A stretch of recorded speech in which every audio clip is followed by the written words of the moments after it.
Downfall bank Nifty में देखने को मिल चुका है। कंप्लीटली एक नेगेटिव कैंडल यहाँ पर क्लोज हो चुका है। तो कल के दिन मार्केट कहाँ पर ओपन होगा तो बेस्ट ट्रेडिंग अपॉर्चुनिटी मिलेगा, इसको इस वीडियो में समझने की कोशिश करते हैं। सबसे पहले 15 मिनट चार्ट का एनालिसिस कर लेते हैं। अभी आपके सामने मैंने 15 मिनट का चार्ट लगाया हुआ है। इस 15 मिनट के चार्ट में अगर आप देखोगे तो हम लोगों को यहाँ पर क्लियर कट दिखाई दे रहा है। जैसे ही मार्केट 44,500 के लेवल के नीचे आ गया, मार्केट में एक बड़ा फॉल हम लोगों को देखने को मिला। सबसे इंपॉर्टेंट बात यह रहती है कि एक्सपायरी के दिन हम लोगों को एक बड़ा मोमेंटम चाहिए। तो एक्सपायरी से पहले मार्केट जो है वो रेंज बाउंड रहता है। तो एक्सपायरी के दिन उस रेंज बाउंड मोमेंटम को जैसे ही मार्केट ब्रेक करेगा एक बड़ा मोमेंटम होता है। अगर एक्सपायरी से पहले ही मार्केट में ट्रेंडी मोमेंटम हो जाता है तो next day generally morning session में अगर रेंज बाउंड मोमेंटम क्रिएट हो जाता है और आफ्टरनून सेशन में उसी डायरेक्शन में उस रेंज बाउंड मोमेंटम का ब्रेकआउट हो जाता है तो भी यहाँ पर एक बढ़िया ट्रेंडी मोमेंटम देखने को मिलता है। अभी मार्केट ने यहाँ पर एक बॉटम जो बनाया हुआ है इस लेवल के करीब को कल के दिन मार्केट अगर कंसोलिडेट करेगा और फिर उसके बाद इस लो को ब्रेक करेगा तो मार्केट में डाउनफॉल हो सकता है 200 पॉइंट के करीब का। वहाँ पे मार्केट जो है वो 44,000 लेवल के करीब देखने को मिल सकता है। मार्केट अगर कल के दिन डायरेक्टली 44,000 लेवल के करीब ओपन हो जाता है तो इमीडिएटली हम लोग कुछ भी ट्रेड नहीं करेंगे। यहाँ पर मार्केट में प्राइस एक्शन बनने देने का वेट करेंगे और प्राइस एक्शन बनने के बाद फिर हम लोग यहाँ पर ट्रेड करने की कोशिश करेंगे। साइकोलॉजी पॉइंट ऑफ व्यू से अगर आप लोग देखोगे तो ये दोनों दिनों में हम लोगों को सेलर का एक्टिविटी दिखाई दिया है।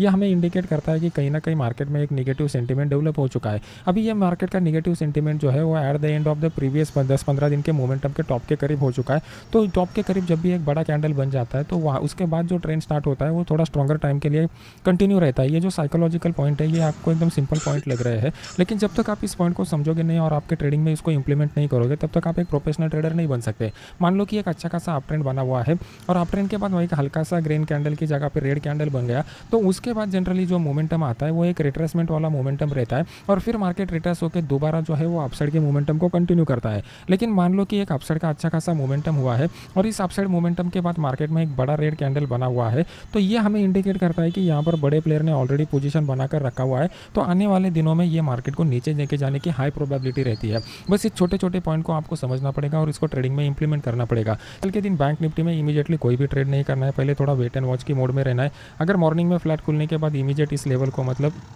44,200 के लेवल को डाउन साइड की तरफ मार्केट ब्रेक करता है तो उस केस में हम लोग 44,200 का जो पुट है वो 44,200 के पुट को यहाँ पर बाय कर सकते हैं। इसको बाय करने के बाद हमारा जो टारगेट निकल के आएगा वो 44,000 के लेवल का टारगेट हम लोगों को यहाँ पर निकल करके आ रहा है। ये बेस्ट अपॉर्चुनिटी रहेगा। नेक्स्ट अपॉर्चुनिटी मार्केट में कब क्रिएट हो सकता है, मान लो कि मार्केट जो है वो 44,000 लेवल के करीब कंसोलिडेट करके फिर उस लेवल को ब्रेक करता है तो उस केस में हम लोग 44,000 का जो पुट है वो 44,000 के पुट को यहाँ पर बाय कर सकते हैं। पुट को बाय करने के बाद हमारा टारगेट जो निकल के आएगा वो 43,800 के लेवल का टारगेट हम लोगों को यहाँ पे आना नीचे की साइड में देखने को मिल सकता है। ये हाई प्रोबेबिलिटी वाली अपॉर्चुनिटी है इन द डायरेक्शन में। मार्केट अपसाइड का मोमेंटम कब दिखा सकता है, यहाँ पर जब मार्केट टाइम पास करेगा और फिर उसके बाद इस तरीके का प्राइस एक्शन बनाएगा तभी मार्केट अपसाइड का मोमेंटम दिखा सकता है। सिर्फ एक ही एक जोन निकल करके आ रहा है कि कल के दिन मार्केट अगर गैप अप होगा इस लेवल से तो यहाँ से रिवर्स होने की हाई प्रोबेबिलिटी है। उस केस में हम लोग 44,600 का जो पुट है वो 44,600 के पुट को यहाँ पर बाय करेंगे और बाय करने के बाद हमारा जो टारगेट है ये पहला टारगेट इस वाले जोन तक का रहेगा। अगर 50% का मूव मार्केट कैच कर सकता है तो वो भी बेस्ट अपॉर्चुनिटी रहेगा। मार्केट में आगे अपसाइड का अगर मोमेंटम भी डेवलप होता है तो वो छोटा छोटा मोमेंटम हो जाएगा, स्लो हो जाएगा, क्योंकि यहाँ पर जो तगड़ी सेलिंग हो चुकी है उसको काउंटर करना मार्केट के लिए इतना आसान नहीं रहेगा। मार्केट में जब भी एक बड़ी गिरावट स्पीड के साथ होती है तो उसको काउंटर करने के लिए कुछ न्यूज़ बेस्ड इवेंट या फिर कुछ ग्लोबल इवेंट होगा तभी मार्केट में इस मोमेंटम को काउंटर किया जा सकता है।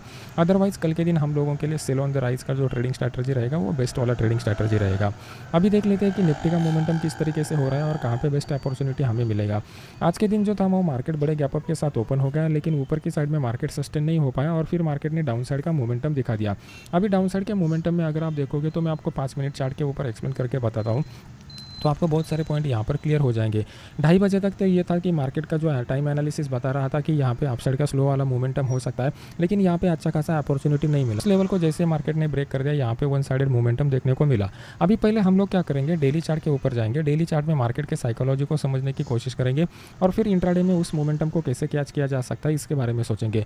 अगर आप डेली चार्ट में जाते हो तो आपको यहाँ पर एक पॉइंट नोटिस हो रही है वो जो बहुत ही इंपॉर्टेंट है। मार्केट जो है वो कंटिन्यूसली डाउन साइड का मोमेंटम दिखा रहा है और series of low lower highs लगा रहा है और उसी लोअर हाइज के साथ साथ मार्केट जो है वो यहाँ तक मार्केट ने लोअर लोज लगा दिए थे, लेकिन उसके बाद मार्केट एक लेवल के ऊपर रुका हुआ है। वो लेवल अप्रोक्सीमेटली निकल करके आ रहा है 19,280 का। तो जैसे ही मार्केट कल के दिन 19,280 के नीचे आ जाएगा, मार्केट में डाउनफॉल और बढ़ जाएगा। लेकिन ये डाउनफॉल कल के दिन हुआ तो कुछ मज़ा नहीं आएगा, क्योंकि ऑलरेडी क्या हो चुका है, आज के दिन अच्छा खासा पुट का प्रीमियम बढ़ चुका है। तो हमारे लिए इंपॉर्टेंट क्या है कि मार्केट यहाँ पर जितना टाइम ज़्यादा कंसोलिडेट करेगा ना, उतना मार्केट में ओपन इंटरेस्ट का पोजीशन बढ़ जाएगा। और अगर ओपन इंटरेस्ट का पोजीशन ज़्यादा बढ़ता है और फिर डाउनफॉल होता है, तो हमारे लिए वो बेस्ट अपॉर्चुनिटी रहेगा। तो इस अपॉर्चुनिटी का हम लोग यहाँ पर इंतजार करेंगे। अगर हम लोग डेली चार्ट के ऊपर एनालिसिस करते हैं तो आज का जो कैंडल है वो कंप्लीटली सेलिंग कैंडल दिखाई दे रहा है। इसका जो क्लोज निकल करके आ रहा है, ये क्लोज लो के करीब आ रहा है, तो ये हमें क्लियर कट इंडिकेट कर रहा है कि मार्केट में एक नेगेटिव सेंटीमेंट है। जब भी मार्केट में इस तरीके का कैंडल बनता है तो फ्लैट ओपन होता है अगर गलती से मार्केट, और फिर इस लो को ब्रेक करता है, तो उस केस में हम लोग 19,300 का जो पुट है वो 19,300 के पुट को यहाँ पर बाय करेंगे। और इसको बाय करने के बाद हमारा 1:2 का टारगेट यहाँ पर देखने को मिल सकता है। फिर उसके बाद अगर हम लोग 15 मिनट चार्ट के ऊपर जाते हैं तो 15 मिनट चार्ट में आपको यहाँ पर दिखाई देगा कि मार्केट में कौन सा भी लेवल यहाँ पर निकल करके नहीं आ रहा है। अगर आप यहाँ पर देखोगे तो इतना बड़ा वन साइडेड मोमेंटम होने के बाद इमीडिएट रिकवरी आप एक्सपेक्ट मत कीजिए। तो हम लोग क्या करेंगे, सेल ऑन द राइज का ट्रेडिंग स्ट्रैटेजी इस्तेमाल करेंगे। तो कल के दिन मार्केट अगर इस लेवल के करीब कहीं पे मिलता है तो यहाँ से मार्केट रिवर्स होने की प्रोबेबिलिटी रहेगी, जिस केस में हम लोग 19,400 का जो पुट है उसको यहाँ पर बाय कर सकता है। इसको बाय करने के बाद हमारा जो टारगेट लेवल निकल करके आ रहा है, ये वाला टारगेट लेवल यहाँ पर निकल करके आ रहा है।